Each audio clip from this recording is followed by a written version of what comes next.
What's up, everybody? Welcome back to The Best Podcast. I'm your host, Eric Russler. This week, joining me is Jamaal Gardner. He is a comedian based out of Paducah, Kentucky, and he's just a good friend of mine. You can catch him traveling all over the Midwest, doing shows, and make sure to check him out online, all his social media. We had a great time, and enjoy the episode.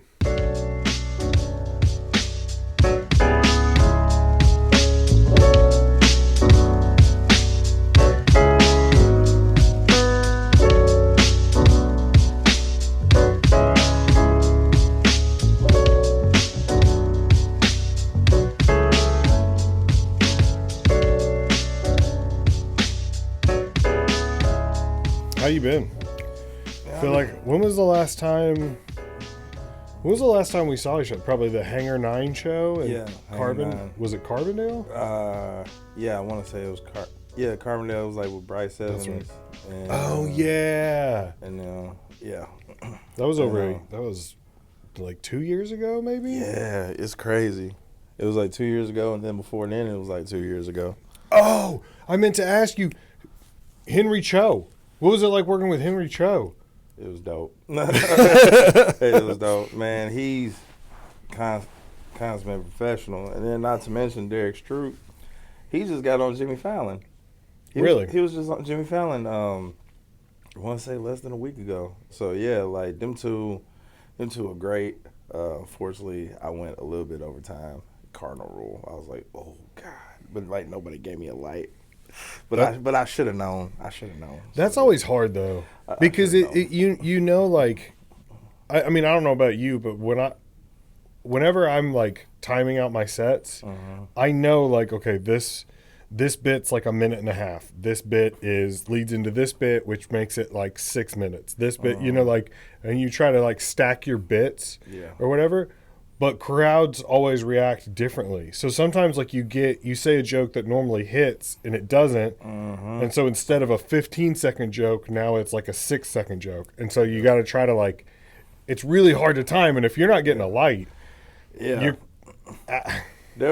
there was a miscommunication, but I still put it on me because I'd have been on stage enough to, know when I should get on, get off, and everything. And like I heard Jeff Johnson in my ear, just like, "Hey, you gotta get off the stage." I could hear him. I could hear him just like, "Oh man," but nah, like Henry Cho, man, like the thing about him and Derek and Jeremiah is like they're great on the mic, but they're even greater off the mic.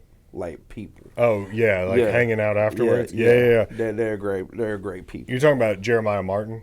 Yeah. Jeremiah Martin. Yeah. I worked with him at. Did you ever do Uptown Steakhouse? Yes. Jeff Batt's thing. Yes. Yeah, we worked together at Uptown Steakhouse one time, and Jeff had me headlining and him featuring, and after I saw his set, I was like, yeah, we should have gone the other way. Like, we definitely should have. Yeah, I was like, Jeremiah is he's more polished than me. Yeah, Jeremiah. But he was fun. He was cool, and we hung out afterwards in the parking lot and just talked comedy for. Yeah, man, he a hell of a guy. Like, literally because of him, he's like. He was the local guy that literally got me back in the flow of comedy because I had kind of just stopped. And then, like, he was just like, hey, hey, I heard you do comedy and all that stuff. And I was like, all right. So he made me work at the Apple, Boss Hog, all that stuff, whatever. And, man, he's great. I mean, like, everybody should watch him, yeah. I got to get over there. I got to do some more shows. Yeah. I always like that. Paducah, Carbondale. I mean, I know those aren't really close, but like I kind of consider that whole area because to me that's east of me. So like where I live, and I consider that like it's weird that Paducah and Carbondale I consider the northeast. Because I'm really only doing like the heartland right now. You know what I mean? Like I'm doing St. Louis is the northwest most, maybe Columbia. Columbia is about as far out as I've gone. I ain't never been to Columbia. You've never been to Columbia? That's University of Missouri, Oh, right? yeah, dude. Right. Rob Harris is a funny comedian out of Columbia, and he ran a show for a long time called Pints and Punchlines, and it was at the Blue Note Theater. Okay. Held like 500 people, something like that. It was like 2 tier, It was so much fun. It was so much fun. I loved that show. Man, that's what's up. I'm not sure. I think he's taken a break from doing it for a while, but it was still like, I loved that. But yeah, Jeremiah Martin. That's my dude though. I didn't mean to say. I think I said Franklin earlier, but that's my coworker. I got the names confused. Yeah, I got the names confused. Shout out Franklin. Yeah, shout out Franklin, my coworker. But yeah, like only 2 Jeremiahs I know, and I messed them up. But yeah, but nah, like yeah, I gotta get a hold of Jeff Batts too. Yeah, I can't wait to do a show with you again, man. Cause I think he just recently moved to the city, or he's considering it or something. He's said something about moving up here. All right. But I haven't talked to him in a while. Yeah, you should hit him up. Most definitely. Sure. So I kind of briefly explained the whole idea behind the show, right? Anytime somebody tells you something's the best, it's just their opinion. So I thought that I would get together with you and see if we can't come up with see if we can't get to the bottom of the best. Okay. So right here, I've got like the best, best game show, and specifically, I mean, you can choose anything like this. It doesn't have to be on this list, but I'm thinking like vintage, kind of like old school, stay home sick from school type game show. We got Wheel of Fortune, Price is Right, and Dating Game. Those are nice. That's a hell of a trilogy right there. Yeah, that's a hell of a trilogy right there. That is a Tuesday morning cold special. You got a slight fever. Mom said you could stay home. It was this or like Dawson's Creek. So you know what I mean? Like Dawson's Creek.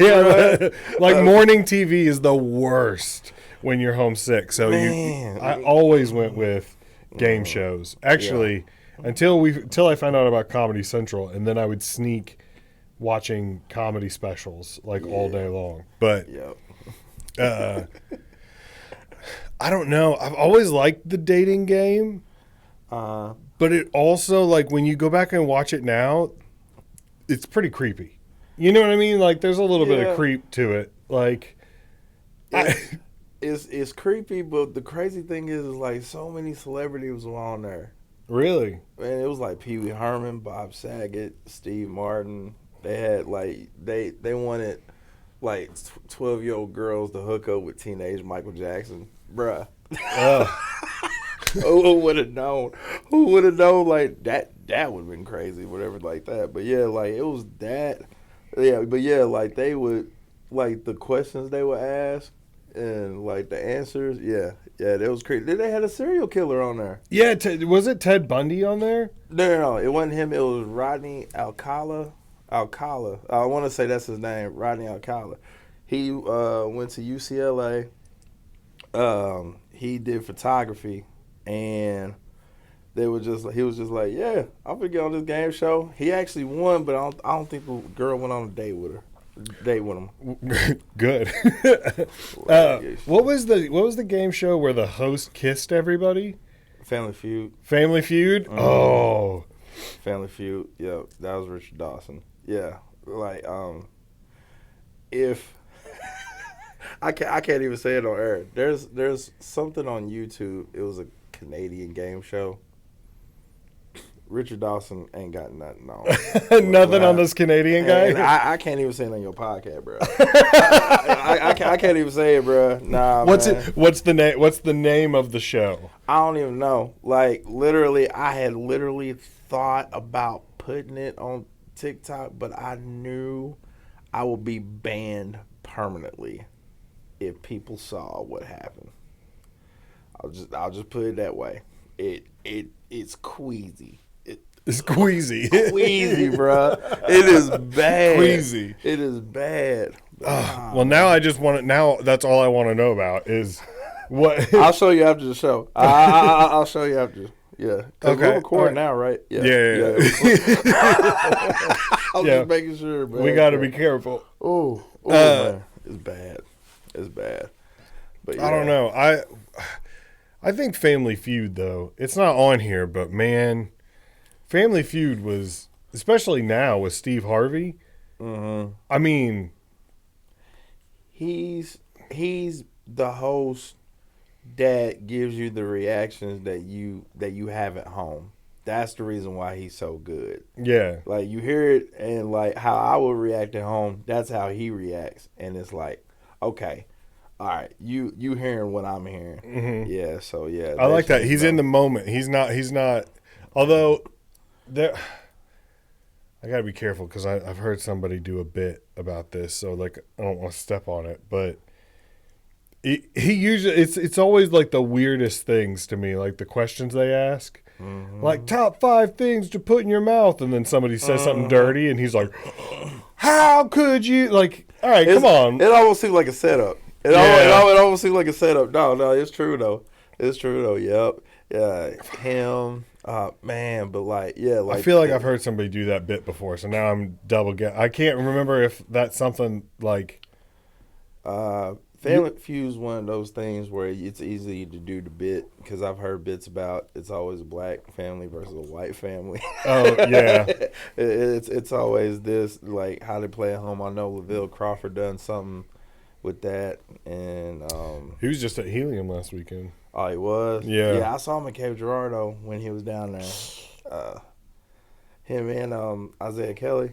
Mm-hmm. Yeah, Isaiah Kelly killed, bro. Yeah. Oh man. Yep. I got something to say. I got something to add on to that, and I just can't. I can't. Biting the tongue? I can't. Maybe so afterwards. After maybe when we turn the cameras off, all right, cool. Man, this is gonna be the this podcast is going to be like us just alluding to a whole bunch of stuff and then be like, well. Man, what you got to say, Eric? I'm just letting you know right now. What you got to say? Anyway. Got anything to say about Lavelle Crawford? Got anything to say about him? I don't appreciate it if y'all going to say something. I'm going to say it. No, I don't have. By the way, nothing to say about Lavelle. He one of my idol. No. I mean, like, man, I don't watch him for like decades. Watched him for decades. But the one show that I appreciate Wheel of Fortune too, because Vanna White like indirectly helped me read and write. I really wasn't paying attention to the game. I was paying attention to her, and I ended up being real good at the game. But the one game I wish you had on here is Pressure Luck. Pressure Luck. I've never even heard of Pressure Luck. The Whammy. Oh, that's the game? Yeah. Whammy's Big Bucks, no whammy, stop. Whammy, no whammy, stop. That was the best babysitter ever because I had in the summertime, since I'm an only child, like I wasn't allowed to go outside and play because my grandma, both my parents be at work. Grandma would babysit me. So like, it was either watching soap operas. Oh, man, it was them soap operas or like the daytime television, daytime morning show, or watch game show. And then like literally I'm sitting there, I'm like, okay, there's people playing for money, and then they hit this little square and this little cartoon run out making fun of you. Do that or whatever. I love that, man. I think it's the perfect game. But yeah, that was my jump. I remember a story about that, about a guy who watched it so much he memorized the pattern. And he could get it every single time, like, and they like said he was cheating. No, he didn't cheat. He was just smart. His name he outplayed the system. His name was Michael Larson, and what's so bad about it is that as soon as they said that, I started looking at it. Now I done memorized the pattern, and I could literally just be like, "Oh, he should have hit it there. Oh, she should have hit it there. If they would have only knew, like, yeah, I could have done that. But yeah, that was my thing, though, man. That was my thing, though." But I don't try to, like, bombard people with game shows since I got a game show TikTok. But, yeah, it's crazy. Absolutely crazy. Oh, man. I like that. That's a little bit of the Jamaal origin story. Like, you get to, like, now I see game shows or soap operas. That makes sense, though. Yep. I mean, every time I saw that hourglass, I was like, oh, God. And so I had to go to another room, and then like I would take a nap, and then on USA they had a game show lineup, but the first thing they had was American Gladiators, and I always wanted to be on American Gladiators because it was like the adult guts. Oh yeah, Because I wanted to be Gemini and Saber and sit there and just like hit him with pugil sticks and like, oh man, I always wanted to do that. But yeah, that was cool. I loved American Gladiator. Did you see that thing on Netflix? Yes. I haven't watched it yet. I want to watch it so bad. Oh, you haven't seen it? I watched the trailer with my wife, and she was like, "Yeah." Oh, I was like, "What are you talking about?" I almost said something, and then I was like, "Nah, bruh," because I was almost about to give you a spoiler. Oh, I just want to see it so bad. Yeah. It's nice. All right, so you said one of the things that you get into is like weird festivals or like, maybe not weird, but like fish fry. Yeah. So I found a list of some of the weirdest festivals, and we'll try to figure out which one's the best, all right? All right.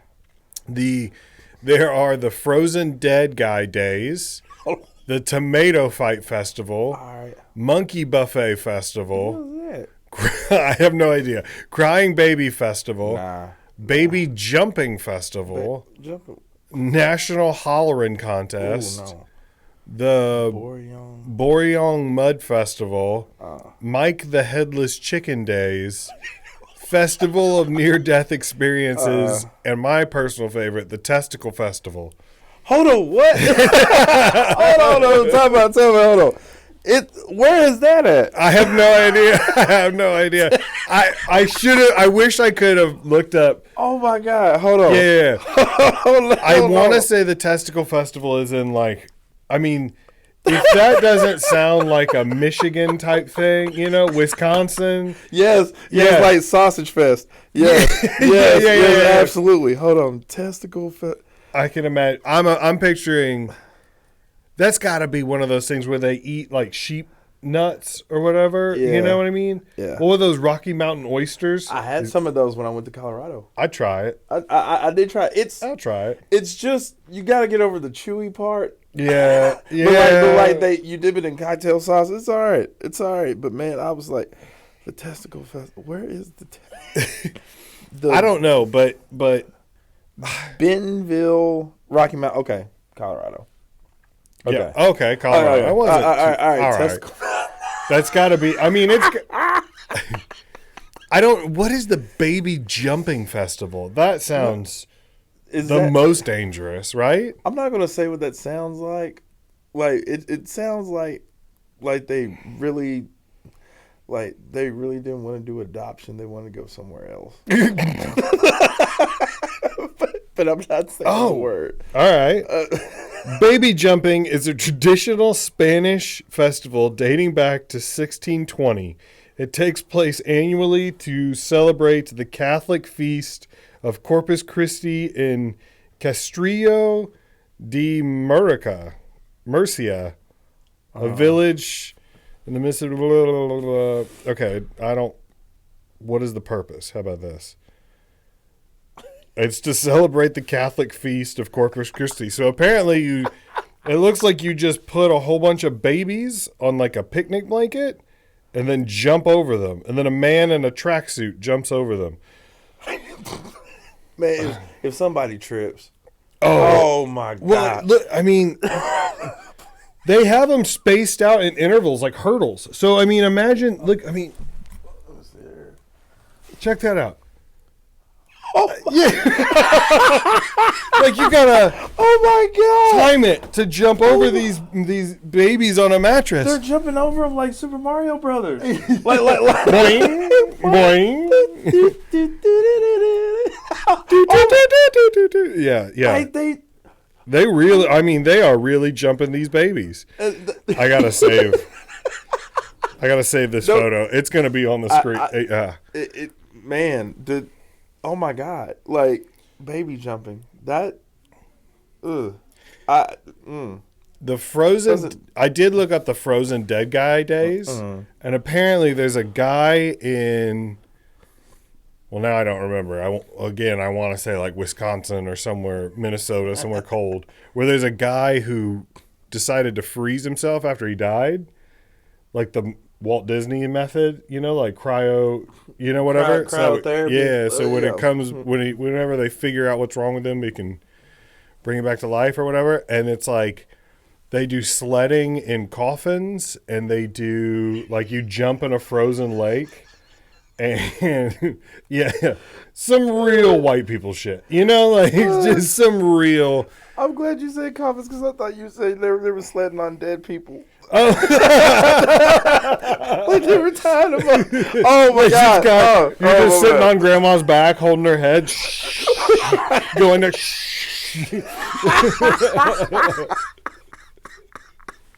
Oh my god! You want to try out my bobsled? It's like it's just a guy named Bob who's dead. He's got rigor mortis, just frozen. Like that's so wrong. It is wrong. It's so funny. Oh god! Oh my god! Bobsled. We Jamaica have a bobsled team. Jamaica have a bobsled team. Feel the ride. Feel the dead. What you said? Cool down. Oh my! Tomato Fight Festival. I mean, like, isn't there like some in Spain already? That like there's a tomato fight. Yeah, I remember that. There's something like that, and I also think that there's like a giant pillow fight festival. Yes, I've heard about that, but I think people get like messed up, like swinging. Like they put like Bibles inside their pillowcases. Did you ever do that? No. We did. I went to this one church camp retreat thing, and they were like, "Oh, we're gonna have like a pillow fight."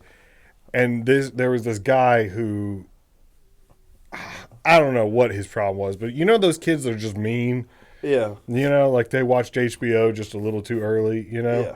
He put a Bible in his pillowcase and was like. And I mean, just like hitting people, and you'd be like, "Oh, it's a pillow fight," and then just get hit with Ecclesiastes in the face. And I mean, so he was not my favorite. He was the military movie where like they strapped dude down and like hit him with the bars of soap. Oh yeah, Full Metal Jacket. Full Metal Jacket. Yeah, they Full Metal Jacket him. Oh man, with a Bible. Come on, fam. Come on, you got to be cool, Come on. I mean, like, you get whooped by a Bible belt. That's crazy. Yeah. That's crazy. You got your ass beat with the New Testament. All right. Okay. Best Tennessee sports team logo. Oh, the best logo. See, I'm not used to the new Memphis Grizzlies logo. When I was a kid, it was the like bear with the claw out, and they had like green or teal lettering. Yeah. That's what I was used to. That was dope. I mean, the weird thing about the Tennessee teams, like, it still bothers me that the fact that like I was at their hockey game, and I was like, this is the only place where people cheered the Predators to score. I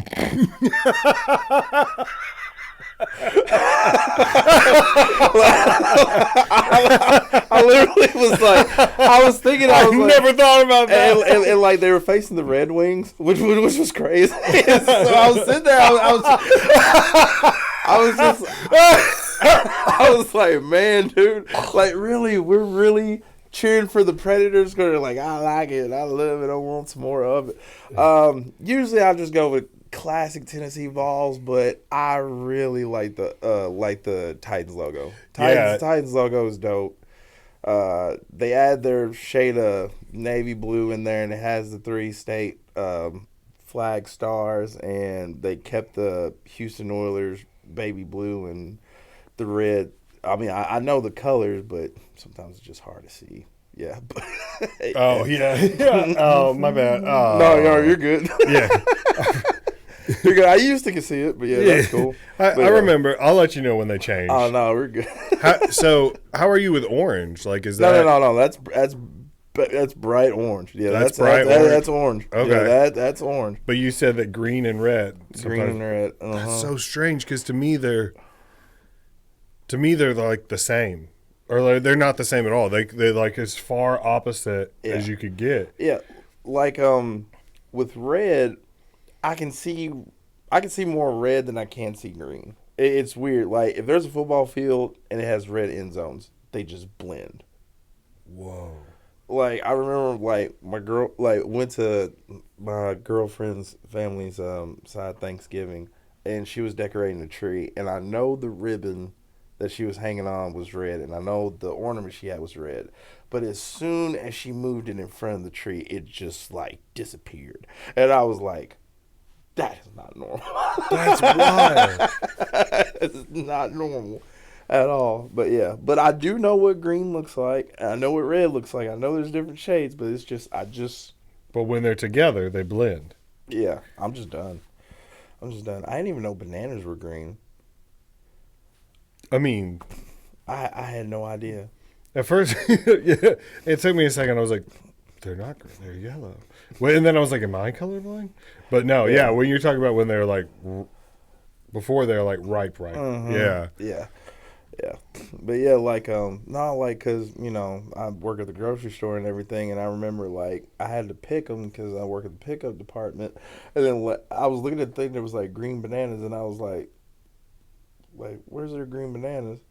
And then like I went back to the room there, I was like, this stupid person picked green bananas, and they were like, yeah, green bananas. And then they walked me over, made me feel like I was dumb. They were like, see, these are green and these are yellow. And I'm like, I can't see it. Like one of them just looks darker, and the other, and like now I know that I feel like a creep. Like whenever they say green bananas, I gotta feel them because they're more firm and stuff. And I'm like, You gotta feel the green. I gotta feel it, yeah, in order to do it, man. But yeah. But yeah.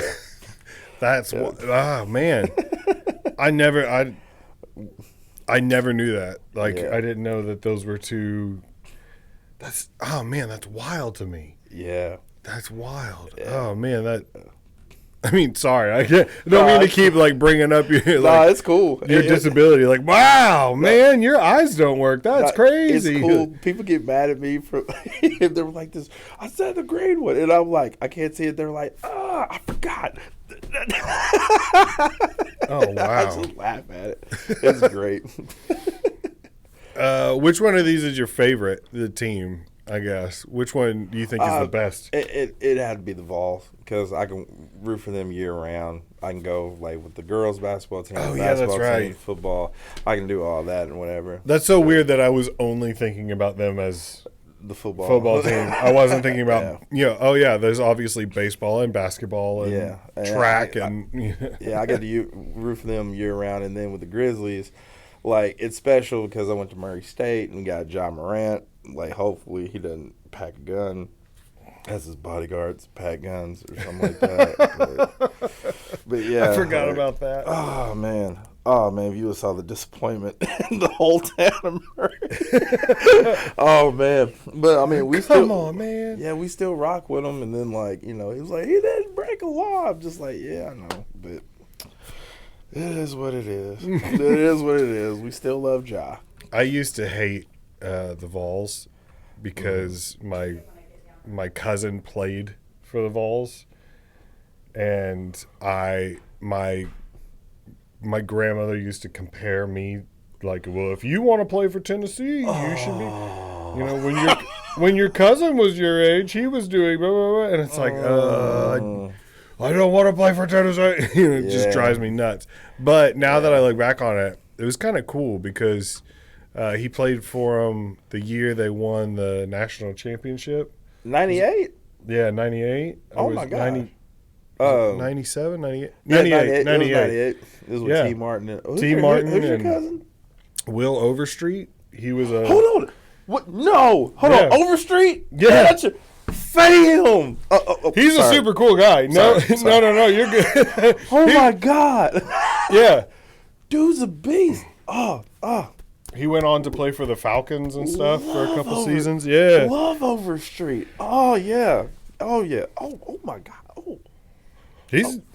Yeah. He I'll have to double check, make sure this is an okay story to tell, but he recently he went out hunting with his son, and a tree fell and hit him in the face, and broke his nose and really did some damage.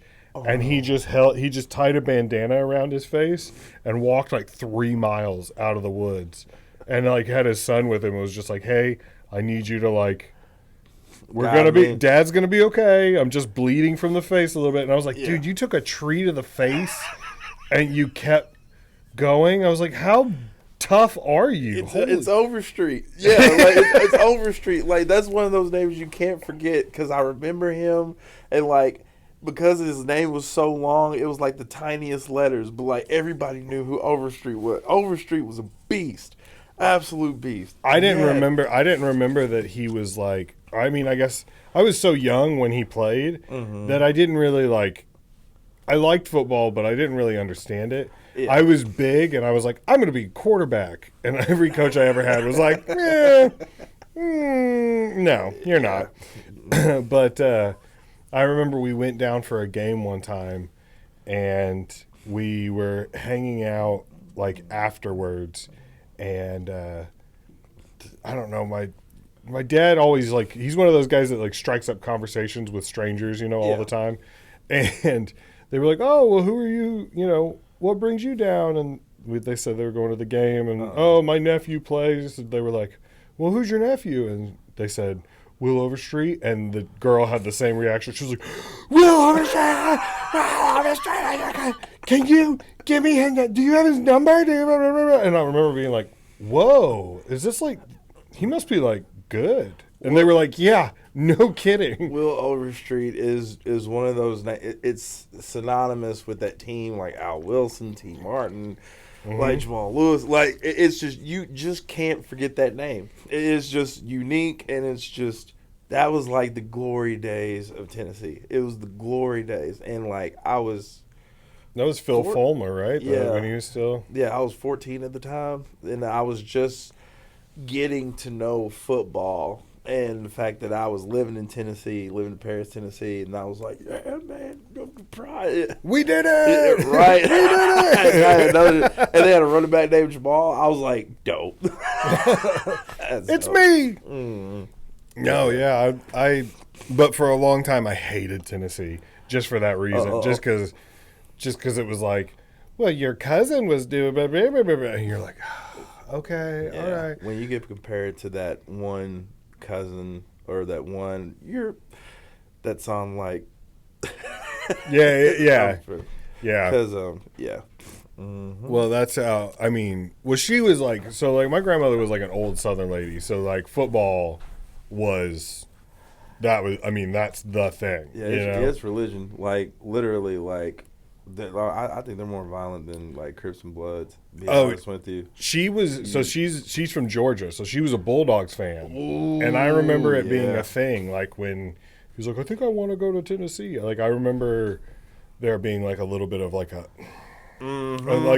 just well, if that's what you think is best, just they'll hold a grudge. Yeah, they'll keep you out the wheel. Yeah, you mess up. Oh yeah.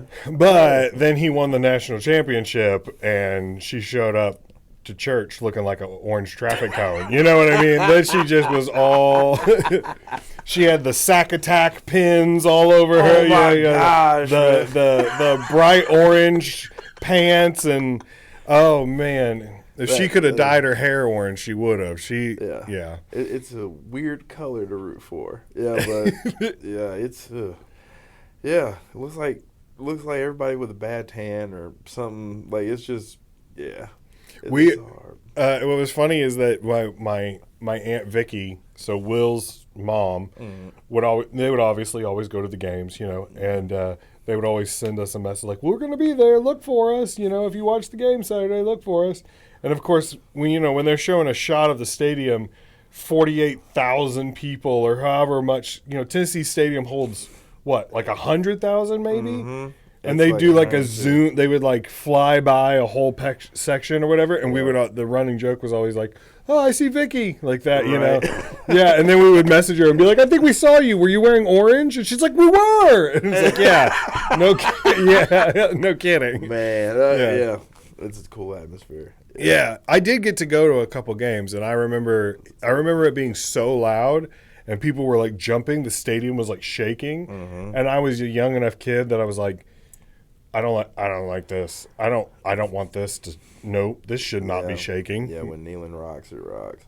Yeah, it really does. Yeah, I'm trying to think if there's Vanderbilt. I guess I could have put them on there too, but yeah. Just your face. You just nah. yeah, they're there, but we don't. Nah. Or Memphis Tigers. Memphis is okay. Memphis is all right. I rock with it because they had Penny Hardaway and Derrick Rose. Like no, I rock with them. I didn't know Penny Hardaway went to Memphis. Yeah, he's from there. So yeah, like Penny, Derrick Rose, them. Yeah, I rocks with Memphis. I rock with Memphis. I remember I thought it was cool. I went to one of their football games one time, and they had a tiger. Yeah. And I was like, there's a real tiger down there. And they were like, yeah. At the Liberty Bowl? Yeah, I think that, that's where at the Liberty Bowl. Yeah. Oh, man. Yeah. All right. Best type of Thanksgiving food. Are you going for the traditional turkey, stuffing, pecan pie, all the fancy stuff? Are you a finger food type like, oh, let's just get a bunch of appetizers type guy? Or are you just like a, you know what, let's get chicken and burgers, pizza, have a trashy, like laid back Thanksgiving? Okay. All right. So the day of Thanksgiving, I am traditional. Okay. But actually in my family, Christmas is whenever we have the finger foods. So we have like the Rotel dip, the barbecue smokies, the the jalapeno poppers, like all that stuff. Yeah. So that's whenever we do like a Christmas, it'll be that, and then there's like 5 NBA games, and we literally just scarf while watching all 5 games. That sounds like heaven. That sounds like heaven. It is amazing. Yeah. And I used to hate Thanksgiving because mom and dad used to cook this thing called chitlins, and it's. I think now there's a nickname of them. There's a nickname. They're calling them booty noodles. Booty. I saw it recently. They're calling them booty noodles, and it's exactly what, because mom would have all the dishes cleaned, and like both sections of the sink are cleaned out, sterilized, and this big red bucket with a white top, and she's sitting there just with the running faucet, just rubbing, and and they're boiling them, and the smell doesn't get out of your clothes until like the following Tuesday, and it's so I've heard of chitlins before, and I think I've even tried them, but I would never have tried them if somebody was like, hey, you want some booty noodles? Yeah. I'd be like, nah, I think I'm good, man. I think, you can miss me with the booty noodles. Yeah, I never heard that term until just now, and I was like, oh my gosh. But yeah, and also the pizza and the burgers and everything like that. Friendsgiving is a dope thing, because that's what I recently went to. My girls, they had kind of like it was like her sisters and their dates, friends get like, kind of Thanksgiving. We had like brisket and stuff like that or whatever. I was like, this is nice. Yeah. I like that. I like the getting together, and it's like, hey, bring a pizza, bring some chicken fingers, bring like a potluck style, but for like trashy food. That's my idea for the friends. Yes, and I never had that until just now, and I was like, man, I've been missing out. Yeah, I've really been missing out. But yeah, I want. Nice. If I could have my way, I would want like a church potluck, but without the judgmental church folk. You know what I mean? Like just friends and neighbors who it's like, hey, we're not gonna judge you. We're just here to have a good time. Yeah. And I don't know, but yeah, I think Christmas dinner is like usually either Christmas Eve or Christmas Day. My mom will pick one, and then she'll try to prepare like a meal for it. Yeah. But I almost rather would have let's get a tray of chicken nuggets from Chick-fil-A or something, you know, And then like, man, that sounds good right there. Though. Yeah. I want cheese dip from a Mexican restaurant. I want, Oh like, my god. Hold on, do you do that? Like you'll go out and get like a restaurant item from one restaurant and then go there. Especially with family. Especially now that I have like kids, because there's so many times where my kids are like, "Oh, I want Sonic or I want McDonald's," and I'm just like, ugh, I don't. It doesn't sound. No, I'm good. And then I'll get something else, or my wife and I'll get something, and the kids get something else. Like, because it's just I don't know. I can only have. We live in a very small town, so we only have like 3 restaurants to choose from that aren't fast food. Gotcha. Do you do the preparing? Do you do any of the preparing on Thanksgiving? No, I haven't done it in a couple of years. I did do some for a while because I like to cook. Like I don't mind. I used to grill a lot. I smoked a turkey one year. I did like a Cajun turkey, and I smoked it on the grill for I don't know like 6 hours or something, and it was so good. It was delicious. I loved it, and then I haven't grilled in a while. Yeah, I like cooking. What's the best meal you think you could cook? Oh man, or at least just like a side item. You know what I mean? Like, well, hash brown casserole. I can definitely do. Last year, actually, it wasn't last year. I think it was 2 years ago. Whenever like COVID was kind of like sort of dying down or whatever, I was just like testing myself. I was trying to audition for girls online. So I made a Nashville hot turkey. Ooh. And like I messed up on the first part because I didn't know how to mix the oil, but luckily I had like a second thing, and so I did the drippings or whatever. It's like brown sugar, cayenne pepper, paprika, and like either other kinds of pepper. I forgot. It's only like 5 ingredients, but man, you whip it up and then like you mix it up and you just like glaze it over it. Oh my god! Oh man! Oh, my mouth started watering. Oh yeah, and then you gotta before you even do it, you gotta finger the turkey, like the underneath the. Oh yeah, you gotta rub. You gotta separate. Oh yeah, you gotta do that, and then like for like half of it, I was they said like flip the bird upside down, and I was like okay, so I did that, and then the breast was juicy like crazy. Have you ever done the spatchcock method? No, but I want to try. I want to try. I've done it. I smoked a turkey like the normal way, the whole thing, and then I did the spatchcock where you cut out the spine and then you open it up and you have to like crack the breastplate. Yeah. But the rib cage like acts as like a barrier to the heat, so the breast stays nice and juicy and tender, and it's oh man. It cuts the cooking time in half too. See, like I've always wanted to try it. I always feel like I'm going to mess it up, like how to cut it or whatever. But like literally, when I first saw it on YouTube, I was like, "Oh my god!" It's so easy. It's so easy. Just get just like a good pair of scissors, just to cut up the spine on both sides, and you take it out, throw it away, and then you just open it up and press down, and it like you're doing a chiropractor video on YouTube. Like that, and then I loved it. It's dude, so that's good. What's up. I loved doing recipes on the podcast. Oh yeah. I think if I had to impress somebody with like one item that I could cook better than anything else, as much as I love grilling, I think I'd have to go with the mashed potatoes, because I have a pretty decent mashed potato recipe. Just saying, you know what I'm saying? But like, I'm curious what it is. Okay, I'm glad you asked. I'm glad you asked. I was dying to tell you. I'm curious. Yeah. All right. So obviously, you got to start off with the baby red potatoes. Oh, you're going with the baby red. Yeah. Oh, okay. See? Now I got his attention. Okay, you got the baby red. I told you, I'm not. I'm playing for keeps. All right. Yeah. All right. So baby red potatoes.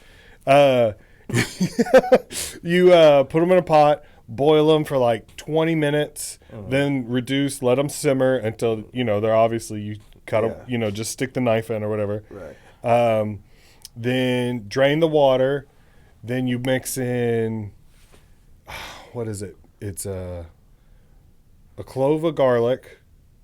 You clove of garlic, the Kerrygold butter. Yes. Yes. Oh, I didn't even mean. No, you're good. Yes. People get Kerrygold butter. Yeah, Kerrygold butter. Nothing else. It's the better. It's the best one. It's the best one. Yep. A little bit of salt, a little bit of what was the other one?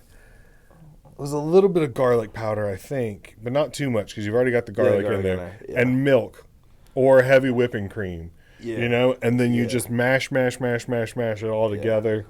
And then sometimes, if I'm feeling really fancy, I can take them out and I'll put a little bit of oil in a skillet and make like little mashed potato, like fried patties. It has a little crust on it. Yeah, a little crust on the outside, but the inside's still soft and mashed. There you go. All right, them potatoes official. Those potatoes are official.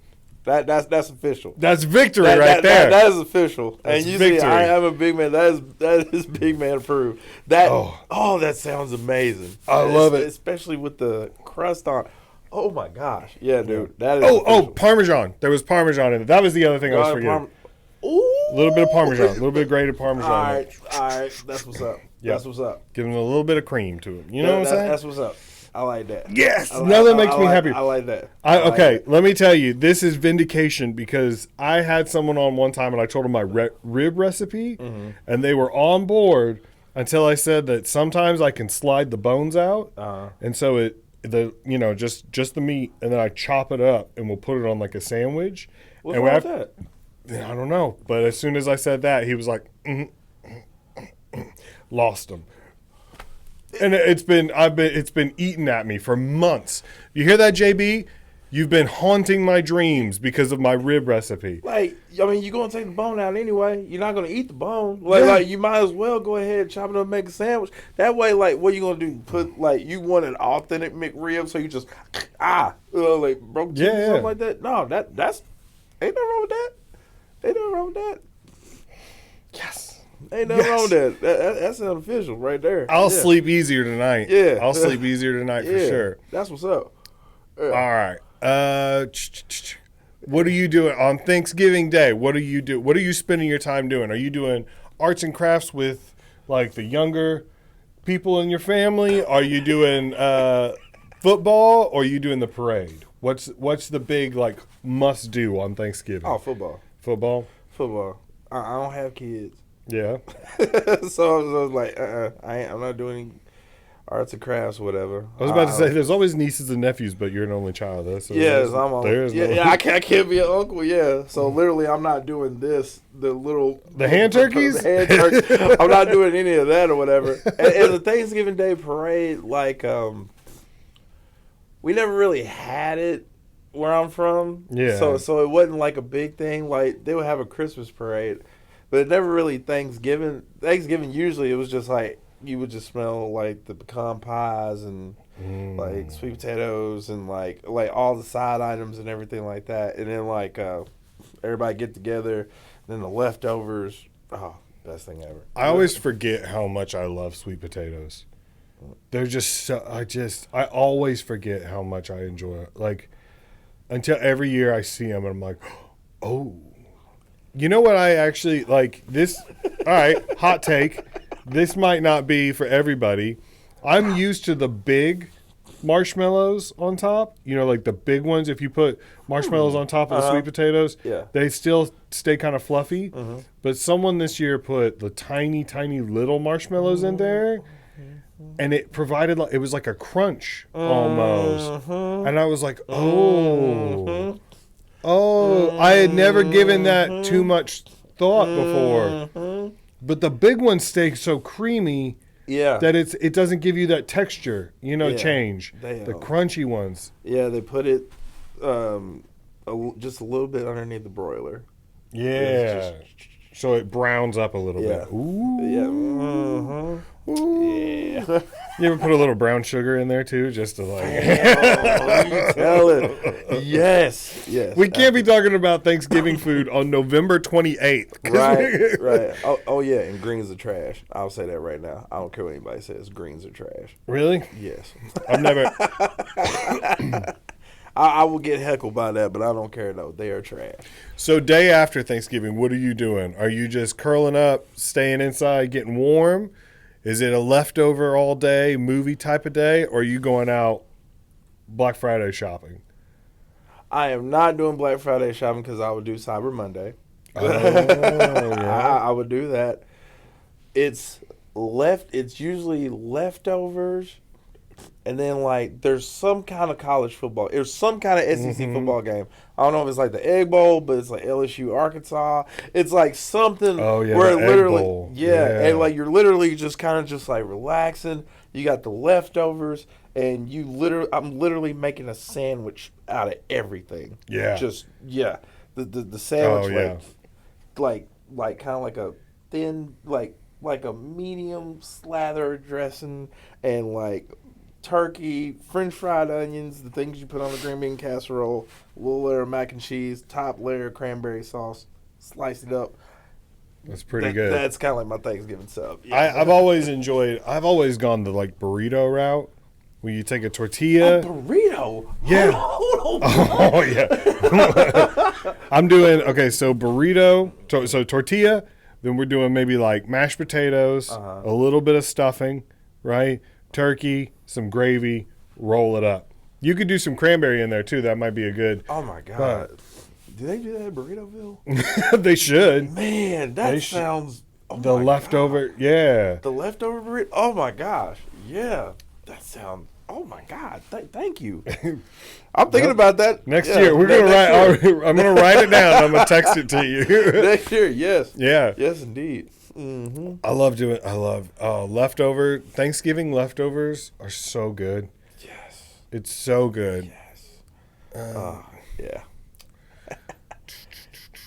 Man, these are good. All right.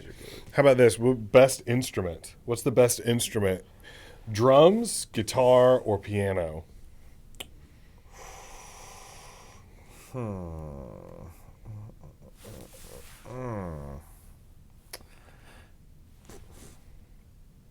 I almost want to say guitar because at a see like I can't play drums, but I can like make beats on the table. Yeah. But the guitar, it seems like there's a like you could be talking to a lady, like if you're available, if you're a single guy and you went to a bonfire and you were talking to a lady, it always seems like she is yours until there's a dude that pulls a guitar out of nowhere and he just starts strumming, and then all of a sudden she's his. Like it every time. It just makes me so angry. I know. That's why I hate the guitar. That's why I always go against guitar. I can't stand it. I hate that guitar is bottom of the list to me. I feel like drums. I mean, if we're going over like the best instrument in human history, it's got to be drums, right? I mean, it's got to be nice. Yeah. The drums. It has to. I've argued that the drums were the first instrument.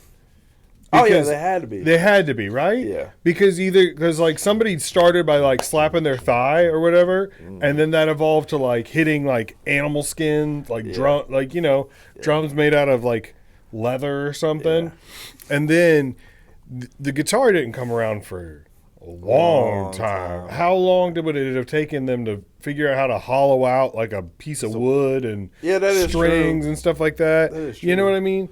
I would say the second instrument to come along, probably like the trumpet. It would have started with like a ram's horn, and then that was like a battle cry back in the day. Oh, like, yeah. So yeah, I'll agree with the drums because like that's like the soul. That's like If you're at so I would make this argument. If you're at a bonfire and a guy pulls out a guitar and starts strumming, I hate that. Not a fan of that guy. But if a guy pulls out a small drum and just starts doing like a soft like beat, all about it. I'd be like, ooh, this okay. I'm gonna agree with you on drums only because like at church we had a guy named D'Amico. So like we had rival churches in Paris, Tennessee. It was Mount Zion versus Quinn Chapel. Like I mean, even though we're praying to the same God, everything. But it was a rivalry. Like, we would always, so literally, like, Zentari, Mount Zion, banging on it, everything was cool. D'Amico would put, like, rap beats on church songs. So we would be in the back just like, is that 3-6 Mafia? Let's go. Like, we're sitting there. My mom's thinking we have the Holy Ghost, and we're just sitting there just like, yeah, man, let's go. You're literally like listening to, like, they're singing Silver and Gold, but then all of a sudden it's Slob on My Knob playing. You're sitting there just like, yeah, and they were like, man, my dad's just like, boy, that D'Amico can play. I ain't never heard a beat like that. I was like, yeah, Dad. So yeah, that was cool, man. I love that 3-6 Mafia beats to gospel song. Yes, and we would sit there. We wouldn't tell anybody. We just sit there and just, hey, just rock. Oh man, We're just changing the lyrics around and we're like our God is on high, in the sky,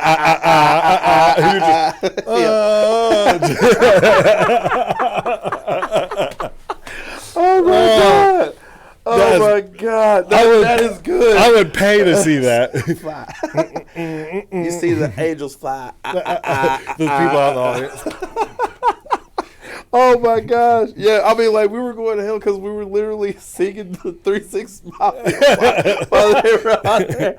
Oh man. Yeah, that was great. Yeah, the drums bring a little different element. Yeah, it does. I think the rest of the day I'm just gonna be like trying to like rewrite 3-6 Mafia songs into. Yeah, like I remember like sometimes, like, even in school, like the cheerleaders, they would they would have this chant like, go, but then they would sing 3-6 behind it. Okay. It was like Project Pat up. The damn force cloud, man. If your ass up, I'ma beat downtown, man. Back. And like, you'd be like, yeah, man, let's bump it, man. I like that. Yeah, it was kind of like Hustle and Flow, just like, yeah, man, it was dope. It was dope. Man, I'm loving these categories, man. All right. these are so cool. I've been trying to come up with things that would be fun to talk about. You know what I mean? Dude, like, these are hilarious. Oh, okay. What do you think is the best type of exercise? We got goat yoga, we got professional ribbon dancing, and keg throwing. I have seen keg throwing, and it gives me so nervous because I'm like, every time they're finna have a hernia. Yes. As a fellow big man, a hernia is nothing to play around about. No, it is not. And I'm literally just watching them, and I'm like, they're launching it like, what, 10, 20 feet in the air, like a pole vault over that thing or whatever. I'm like, are they not like hurting right here? Like how are they not hurting right there? I worry about their back, you know? Yeah. Like, that's all, like, just, like, jerking and slinging and... Yeah. I mean, I don't know. Although I will say, like, it is max effort for, like, 30 seconds. Yeah. You know what I mean? Yeah. The other ones, you got to have, like, endurance and... I mean, I used to do yoga, and it was hard. And I didn't have a farm animal on me, you know? I bet. Did you do the hot yoga? Or No. just regular yoga? No. Just regular yoga? Okay. No, I was hot yoga, no. Okay. All right. I was just curious. And then, like, ribbon dance, I only really seen that in, like, old school. I think. Yeah. With Will Ferrell. Yeah. Like, but, like, hold on. Goat yoga, they have goats on there? I've heard about it. I've never done it. But apparently you just do yoga like on a farm in a field, and then goats come and like play around on. I don't know. I don't know. I mean, I feel like it's just like a white lady thing. Like they were like, what spin can we put on this? You know? That's something you could brag at brunch. Yeah. Some of you brag at brunch. Yeah, it's this new thing that my shaman recommended. Mm-hmm. You go out in the field and you let animals climb on you while you do poses. Mm. Yeah, and when I was doing downward facing dog, like its hooves were just like hitting at the right spot. And I was like, oh, that's a pressure point. I was like, yeah. That's cool. Sipping mimosas. I don't understand it. I never understood why people got to take something that's been around for yoga's been around thousands of years. Yeah. And every now and then a white person comes along and they're like, hey, you know what would be fun? If we turn the room up to like 110 degrees. Let's do that. Oh, you know what would be fun? Let's get some barnyard animals to like play on us, you know? Yeah. And it's like a religion in like India, and they're like, hey, if you could just like leave our stuff alone, that'd be great. Right. Like, you know? I don't know. Just very interesting. I think I may have heard about it before, but I didn't realize that it was actually real goats. I didn't. And I mean, I Googled it, and I wasn't sure what I was gonna see. And when I saw that, I was like, I mean, I guess it makes sense, but yeah, who wants it? You know? I don't know, but hey, I mean, more power to you. they like it. You like? You said you liked Halloween, right? Yes. So we got like kids. Like children's Halloween movies. Best children's Halloween movie. Oh, children's? Yeah, like Beetlejuice, Nightmare Before Christmas, Hocus Pocus. Like, there's like classic kids Halloween movies. Yeah. Beetlejuice is nice, and I was one of the weird kids that had a thing for Kathy and Jimmy back in the day, and I think she still looks nice. But yeah. You know, but for some reason, I have not seen Nightmare Before Christmas. For some reason, I have not seen it. I didn't watch it, so I wasn't allowed to watch any of these movies as a kid. My parents were like pretty anti-Halloween. Yeah. And then I watched them later, like as an adult, and I don't get it. Like I don't get the appeal of any of these. But I guess it's just because I wasn't there. You know, like when they were trying to market towards kids, I wasn't watching it, and then I watched it as an adult, and I'm like, well, this is dumb. I don't know if you remember this, but there was a Disney Channel movie called Don't Look Under the Bed. Do you remember that? Okay. I never saw it, movie. But a girl that I liked back in the day saw it, and I remember her telling me that. I'm trying to think what year it was. She was telling me, she said it was messed up. It was so scary. It was about the boogeyman, and apparently if you have an imaginary friend and then you stop playing with them, they turn into the boogeyman. So like the whole movie is about this kid running around with his imaginary friend who's like super cool, funny, like the best part of the movie. And towards the end, there's a scene where like he starts to change. And he's got like long fingernails and like sharp teeth, and he's like clawing his way across the floor, and it was terrifying. What? Terrifying as a child. And to this day, I still am like, oh, this movie gives me chills, like, because I know it's coming. Like, really? Did you ever see the Goofy movie? Yes. You remember the beginning where Max turns into Goofy? Yeah. That nightmare? Yeah. That scared me as a kid.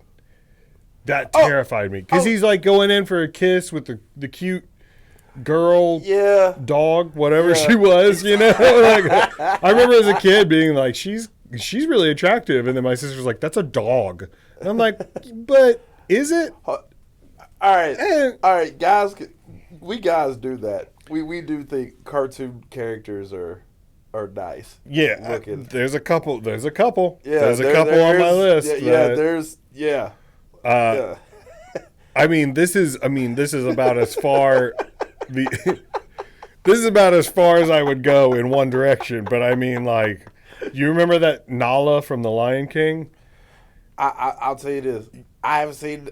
Hold on. I would get drilled by this because I've only seen like half of The Lion King, but I do know who Nala is. Okay, that's the girl. That's the girl lion. That's the girl lion. That's the girl lion. Okay. There is a scene where she runs into adult Simba, and they're like at first they're fighting, and then they realize they recognize each other, and he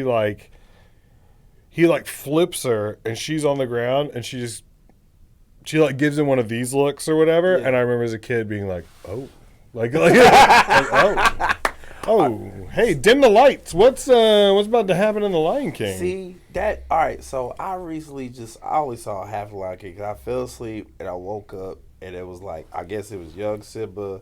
He was in a stampede, and Timon and Pumbaa picked him up, and then all of a sudden I was like, okay. And then they start singing or whatever in the jungle, and next thing you know, here comes this girl line, and him, and it was that part or whatever. And then for me, it was just like, as soon as she found out she was king, like, they had babies. That's all I know. Yeah, pretty much. And as soon as she found out I was king, she was like, I'm pregnant. Like this is mine. This is mine. Like, yeah. Like, I'm getting all the royalties there. Yeah. That look right there. That right there. Yep. That look right there. Yep. Everybody knows there's that one scene where she's just like, she just hits him with that. And I as a kid, I remember being like, how do I get that? I want a girl to look at me like that. Right. And that planted a seed. You know what I'm saying? Yep. It was like that. Jessica Rabbit. Jessica Rabbit.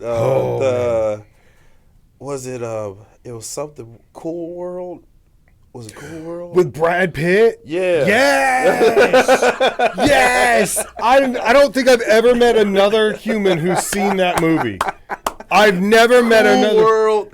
Man, that it is the weirdest movie I've ever seen. Brad Pitt it starts off. Brad Pitt comes back from World War II, and he gets in a car crash in the desert or something and dies. Yep. And goes to a cartoon world. Yeah. And there's one woman cartoon that is just trying to. She in order for her to become human, she has to have sex with a human. Yep. And that's the whole plot of the movie is she's trying to escape cartoon world to come to the real world by seducing Brad Pitt. I was too young.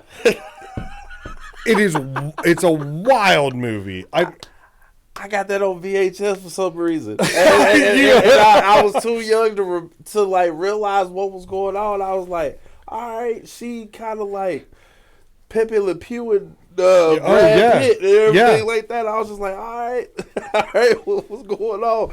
But then like, now that I think about it, that's exactly what happened. But the whole movie is Brad Pitt just looking like pouty and sad because he's dead, and just being like, no, like that. And she's like, oh, come on, can't? And he's like, no, like that. Like that's like 90% of the movie. It's so weird. That's so true. Now that I think about it. I'm gonna have to go back and watch that. Yeah, I'm gonna have to watch that again. Yeah, for real. It's somewhere at my mom and dad's house on VHS. Like, cause my mom and dad thought it was just a nice kids movie because they saw the cartoon. Oh yeah, look, Brad Pitt cartoons. This is fun. Right. Yeah. I was just like, nah, this ain't. And it's like it's the lady trying to seduce him is not like your average cartoon. Like No, this is anime before anime. Yeah. Can you imagine being a writer and being like, I've written this movie, and you're trying to pitch it to people, and you're like, hey, there's this guy who dies and goes to cartoon world, and all the cartoons want to have sex with him. I would have been like, get out of my office. Right. Get out. Somebody approved it though. Yeah, but somebody was like, yeah, there's a market for this. Yeah, exactly. And they found out hey, we're talking about it, so I mean, I guess. I can't believe we talked about Cool World. Cool World. Oh, man. That is crazy. That's crazy. Do you have, what's the best horror movie? Do you have one? Oh. I don't really know any. I just went with the three, the first three that came to my mind, Friday the 13th, Scream, and Halloween. But I love the Halloween. I love the Exorcist. Exorcist. That's a dope one. Friday the 13th, especially the one that Manhattan, Jason gets punched all the time, and all of a sudden he just knocked dude's head off the New York building. That was playing in the mud. No, but literally, it's just a lot of. And I literally just recently saw Psycho, and I was like, okay, Alfred Hitchcock, he was way before his time. Oh yeah, he was way before his time. It was nice. So yeah, there's a lot of them. I watch some scary movies, but like not enough to just be like an aficionado, nothing like that. But Yeah, I don't. I haven't seen too many. So like, I don't know. I did like Scream the first time I watched it. I was like, this is crazy. They're like talking about a movie in a movie. Like this is right. Like that to me was. I loved that. That was very interesting. Yeah. That was nice. And then like I even like the scary movie parodies. I love them. Those are hilarious though. Man, but yeah, those are tight though. My favorite part about the scary movie parodies was like on the first one, the poster for the first one or whatever. It said something like, "No, oh man, what was it? No survivor, no mercy, no survivors, no sequels," or something like that. And then they made like 12 more. Yeah, right. All the way, bro. They cashed in on that. Yeah, sure did. Here we go. All right. What is the best dollar store? Dollar Tree, Dollar General, or Family Dollar? Whoa. Okay. This is tough. Mm-hmm. Oh wow, this is tough. Yep. It's a thinker for sure. Oh wow. Cause like, man, I've spent like, I don't know. It seemed like there was like 3 different oh wow. Hold on. Mm-hmm. It's a thing. I mean, it's not as cut and dry as you might think. Like, growing up until 13, my mom always went to Family Dollar. Then it went to Dollar General. Mm-hmm. Then it was like when you got a little bit more money. Then all of a sudden it was like Dollar Tree was kind of like the upscale. Like that's what I've been saying. It kind of felt like this. Dollar Tree feels like cleaner, doesn't it? Like in a way. Yeah, it feels like the Target of dollar stores. Oh, that's a good one. Yeah. Yeah. I would say Family Dollar is like the Kmart. Dollar General is like the Walmart. Target. Bam, right there. Yeah. Yep, right there. Ooh, that's a good one. Yeah. Uh-huh. Yeah. Yeah, I feel that. Because a Dollar General is everywhere. So it's that really is like the Walmart of dollar stores. Yeah. Family Dollar, I feel like they're struggling. There's not as many as there used to be. You know what I mean? But Dollar Tree, it's like, I feel like even after when a Dollar General first opens, within a week, there's like missing ceiling tiles. You know what I mean? Like, or they're like wet, like there's this stain in one of them or whatever. Yeah. And it's like, this is just open. How is this possible? And they're either the shelves are either completely bare and picked over, or they're in the middle of restocking what you need. You know what I mean? All the time. All the time. I went in, there's one by my house, a Dollar General, and at a certain point, if they're like stocking and there's nobody behind the counter, they just have the doors like propped open. And I walked in and there's all these boxes like open, like they're restocking, and no one behind the counter. And I just froze. And I'm like, am I in like an active robbery situation? Like, so I just stood there until someone came out, and I'm like, hey, you guys are open, right? Like, I'm not just, because it was like 11 o'clock at night, and they were like, yeah. I'm like, okay, all I wanted was some Doritos, but now I'm going to get 25 to life for breaking and entering.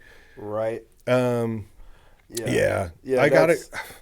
I will say that I'm more likely to go to a Dollar General than I am to go to a Dollar Tree. Yeah, I agree with that. But if I see a Dollar Tree and I need something, I'll stop there. Yeah. You know?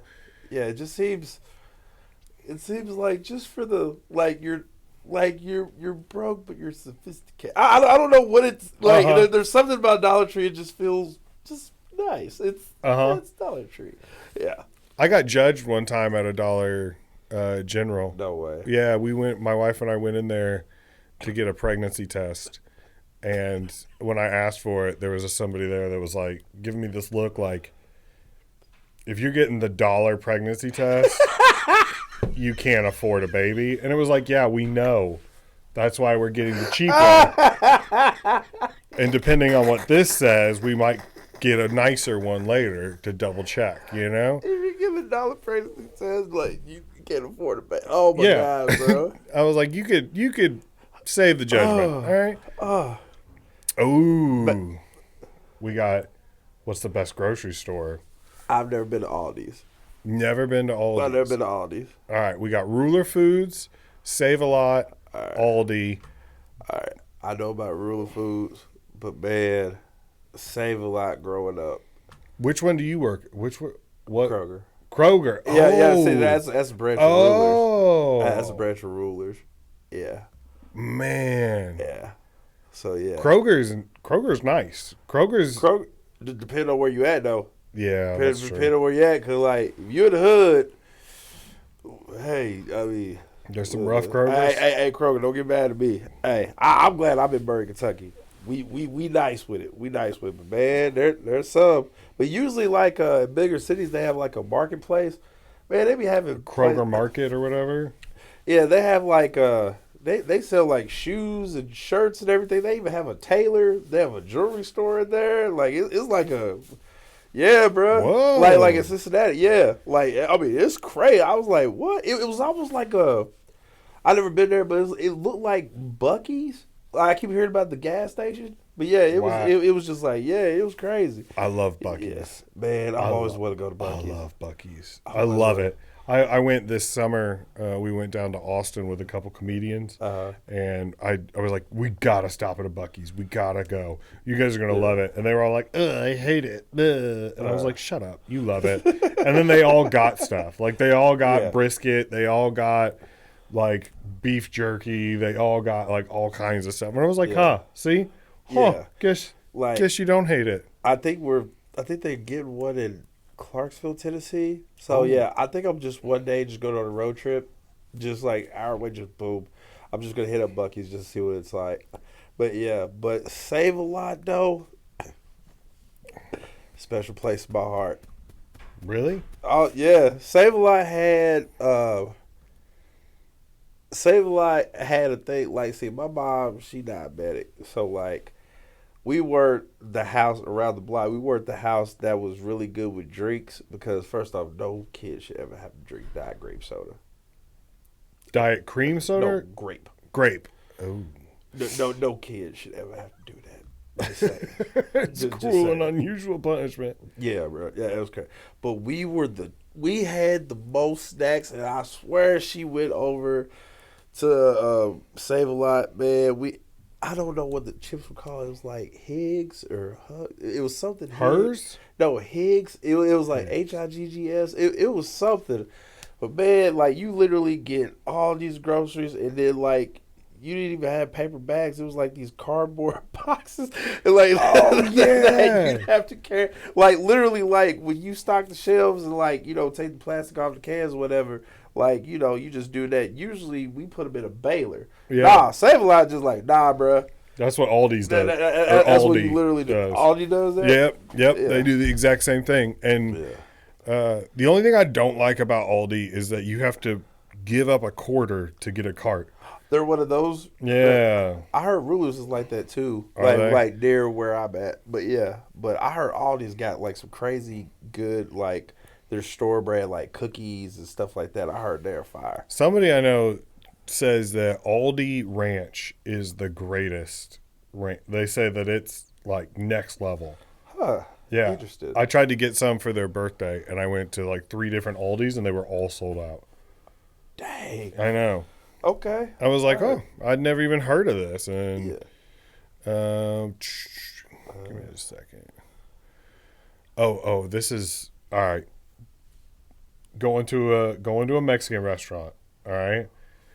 You got the 3 dips. You've got queso, guac, salsa. Which one's the best? I mean, I think we all know which one's the best, but queso, I mean, it's not even in the same league. You know what I mean? No, it's not. I will judge a place based on their queso. You know what I mean? Like, that's how you know. And I know it's not, look, people are going to be like, oh, it's not authentic Mexican food. Well, it doesn't matter because they've started doing it and they're better at it than everybody else. Yep. So now I petition that we make queso an official, like I make it an official, authentic Mexican dish. Because Yes. everybody's like, oh, that's Tex-Mex. It's like, okay, well, Yeah. I'm willing to give you guys this one. You know? Yeah. I don't know. Yeah, What? that- Okay. If you had all 3 dips in front of you, what order are you going in? Ooh. It depends on what is in the salsa, or like it. But actually, I'll tell you what. It depends on the consistency of the salsa. If it is like that thin, watery salsa, Yeah. I will go with the guac every single time and just sprinkle a little bit of salt on there and I add a little lime, and I am good. I am straight. That'll be a solid second. But if that salsa is a little bit thicker and it's got some spice, maybe a little cilantro with that. Yes. I'm like that one depends. It depends on what's in it for me. But I'll say a good guac. I mean, not everybody can make good guac, but yeah, I'll go with a good guac. If I have, all right, or say you have all 3 dips, right? Yeah, queso guac salsa. You got all 3 of them in front of you. You got 1 chip. You want to get a little bit of each one on the chip. All right? Isn't that the flag? I didn't realize it is. They're just in wrong orders. Yeah. Yeah, the Mexican flag. Green, white, red. Yeah. All right, cool. Yeah, bro. Oh man, I never even thought about that. Yeah, Yeah, Phil. I'm gonna have to switch these pictures around so that way they're Phil. Yeah. That's a flag right there. Yeah. all right. So What order are you going in? That order then? Or yeah, are you going? Yeah, I'm going get all the queso I can get. Then I'm going with the guac. Then I'll go with the salsa. That's the way to do it. Yeah, that's the way to do it. Because you Okay. can't. So the salsa and the guac are pretty interchangeable, Yeah. but you have to do the queso first Yeah. because you can't bring a cold into a hot. You know what I'm saying? Oh, I ain't never even. You can take the hot. You can dip the chip in the queso and then bring it into the cold salsa. That's fine, but you can't take the cold salsa and dip it into the cake because then it's gonna cool. Oh man! Oh, These are things you gotta have a plan. You gotta have a plan of attack. I never even thought about that, fam. Yeah. Yeah. And the thing I love about taking the queso into like the salsa is like every third chip, there's enough queso like left over that you just get like a. Yeah. You know what I mean? Yeah. Oh. Yeah. Okay. That's what's up. I'm glad that we could. Yeah. I'm glad we could solve that. Yeah. Put that to bed. Yeah. What's the best type of pizza? We got pepperoni, cheese, sausage, or is there like a? I know I've heard rumors about the baked potato pizza. I want you to tell me about Bad this. Bees got this pizza every Wednesday at 11 o'clock. I usually work on Wednesdays, but I time my break literally just to drive down there. And it's like, basically, it's like, there's no pizza sauce. So it's like, I want to say it's like a ricotta, cheese, and sour cream thing for the sauce. And they put chives, and then they like bake potatoes like an hours before, whatever. And they just slice them up. And then they just pop them on there like pepperonis, and they put cheese, bacon, chives, and like some kind of like butter, like the crust is like buttery, and then just pop it in the oven. And I swear when I die, like before I go to hell, hey, at least my last supper is gonna be that baked potato pizza. I'm saying that right now. Is that your death row meal? That is my death row meal. Like, there's a show right now. It's like the last meal where they have celebrities from what's that show? He's a dude that cooks off of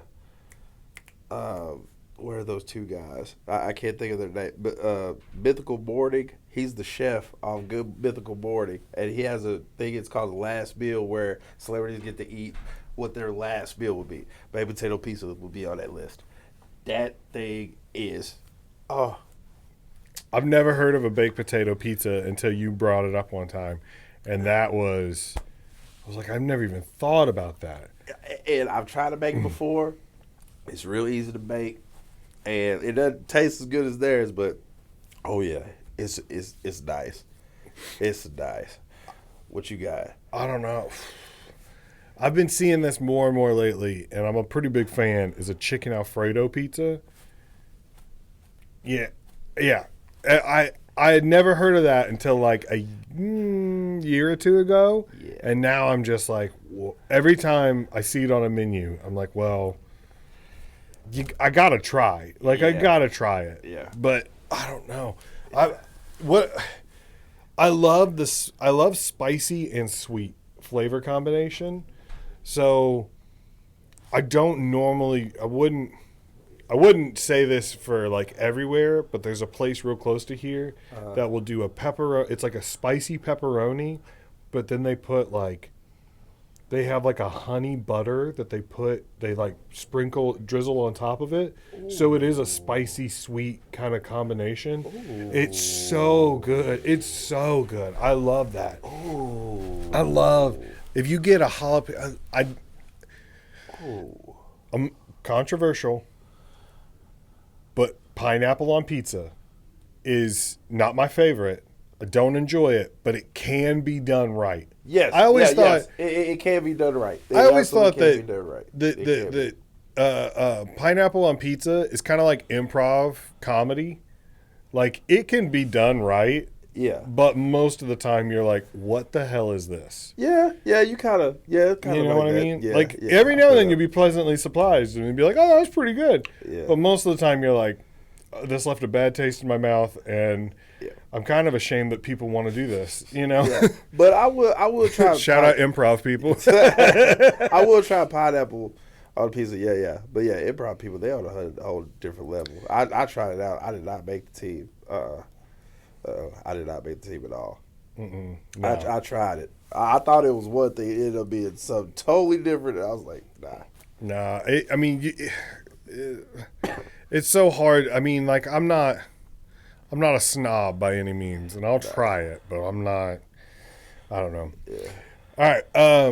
So the last thing I always ask somebody when they come on is, what's the best way to fix this podcast? Any improvements you can think of? I like the setup. You got enough space for multiple guests. Everything is cool. I don't see nothing wrong with it. It's just getting more people viewed, and like I guess like more people sharing. Like if you're a guest, share it. You know, because like literally, I know it's ER comedy. It seems like on all platforms and everything like that. So literally, I don't see anything wrong, man. You got a dope setup. I mean, like, and the microphones are dope. The headphones, like, you can hear it clearly. Like, and it's a vibe. It's a real easy. Not to mention, you're a great interviewer, cause like a great host. Because like literally, like we've talked, we barely interrupted each other. We just like agree with each other. I was just like, man, he's got this down to it. You can tell like you're already like 21st episode. I think it's 22, no, 30 something. 30 something like 30 that. something, yeah, okay. All right. Maybe I just accidentally just stopped on 22 or something like that. But yeah, like literally it's just like, yeah, man, this is a vibe. Like I don't see why anybody would want to come here and ride with this. This is dope. I appreciate it, man. I felt so comfortable. I was so nervous driving here. I was just like, man, I ain't never really. It's been a minute since I've been on the podcast, but yeah, like it's literally just vibe. We just kicking it. I missed the Los Brujas podcast. Los Brothers, yeah, man, yeah, right, but like, not Brujas, that's witches. Whoops. Whoops. Oh no, it's cool because there's a place in Bend called Brew House, and you may have thought about that, but yeah, Los Brothers, me, Jalen, and Jorge. By the way, Jorge, he's been doing good. You know, he's a family man now. He expecting a little daughter now, and Jay, really, yeah, and then Jay, he's in LA doing his thing and everything. Me and him talk on the regular, and then also Clint in Utah. Mm-hmm. Bossing it up, you know what I mean? He's doing his thing at Wise Guys or whatever. I'm trying to. I talk to him and Michael occasionally. Oh, Michael Davis, yeah. But man, like for real though, no, it was cool, man. It was just, it's just so good seeing you, man. Cause like y'all don't know what Cape Girardeau meant to us for real though. Like, I'm man, I do miss it. God, man, like y'all.